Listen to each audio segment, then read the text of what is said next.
Well, thousands of students return to the classroom today. This is for the first day of school. It's a return to routine for so many families. And for tips on how to get the school year off to a really good start, we're joined live by parenting expert Vivian Meraki.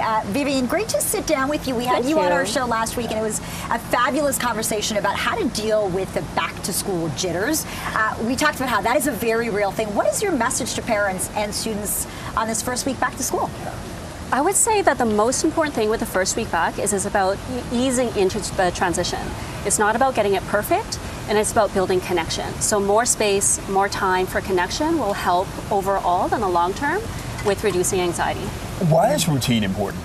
So routine is because it's expected. And part of what happens with our nervous systems is that when there's unexpected things and we get worried, our bodies don't know the difference between a lion chasing us down a field versus what's happening with not knowing what's going to come up at school. So I talk to parents a lot and clients that I work with about working with our nervous systems rather than against it.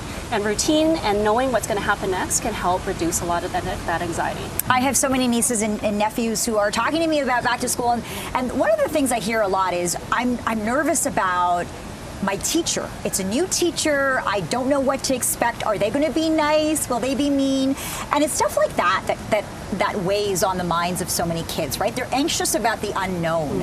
First of all, how do you know that is something potentially bothering your child? And then how do you talk to them about it? So something that I talk to a lot of parents about is two types of routines. There's routines that support them when they're doing really well, but there's also routines that help to support them when they're not doing well. And the routines you set up when they're doing well help to prepare them when they're not doing well. So something that I really encourage parents and my clients to do is something I call the 10-minute heart-to-heart. Okay. So set aside 10 minutes with each child, no devices, no distractions, nothing, and just spend that time with the intention of connecting and understanding them and getting to know them.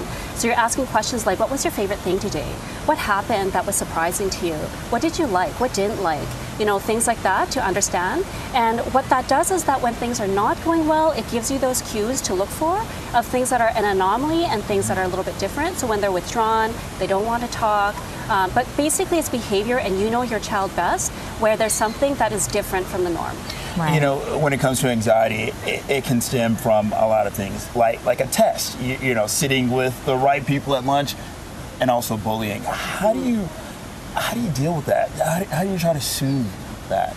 So it's really difficult, I would say. Every child wants to build connection and a sense of belonging, because we're hardwired for belonging.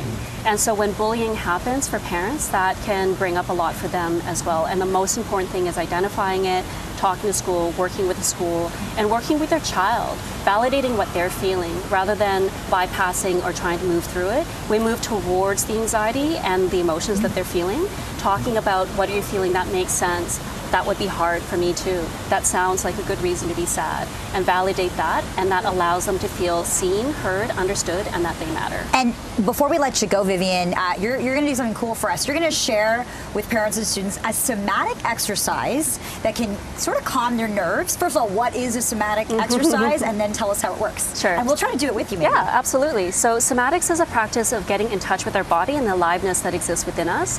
And because of the way that we're wired, a lot of times the nervous system is actually wired from body to brain rather than vice versa. So that's why when we have stress, it's actually not through talking or through the brain, it's through the body that can help calm us down. So a lot of deep breathing can help, and it's because it's somatic. But what we'll do today is really, really simple. Okay. And it's something that I call the palm press. And we can do it together. Okay, or let's do it together, like this. So you can go with each other if you want, and push against palms against. Together, B? Yeah. All right. Okay, walk us through I'll do it myself. Okay, and just press against each other's palms. Okay. Like that. Yep. And push really hard. Okay. And then that's it. And you'll notice that what that does is it signals to your body that it has more stability, more security, and you feel a little bit more grounded after. Yeah, Lena's a lot stronger than I thought. All right. Wow, that was well done. Cool. Thank you so much. I feel relaxed already. Parenting expert Vivian Meraki, thank you so much for breaking down this excellent advice for us. We so appreciate it. My pleasure. Thank you very much. That was called again I call it the palm press. The palm press. Okay. Thanks a lot.